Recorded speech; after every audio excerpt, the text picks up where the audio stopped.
femmes.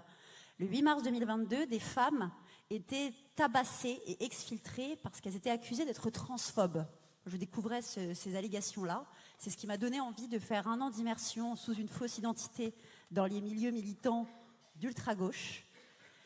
Cette immersion s'est tenue avant le 7 octobre. Après le 7 octobre, quasiment toutes les associations que j'ai infiltrées et côtoyées commettaient au mieux une apologie du terrorisme en appelant le 7 octobre une action de la résistance palestinienne qu'elle louait avec exultation, au pire des actes antisémites. Il y a des militantes féministes ce soir qui sont là et qui ont participé à cette manifestation à Paris et qui se sont faites retrouver tabassées, caillassées et exfiltrées parce qu'elles étaient accusées d'être des sales sionistes, des sales juives. Alors aujourd'hui, je pense que ces actes, malheureusement, vont continuer si on ne se mobilise pas tous.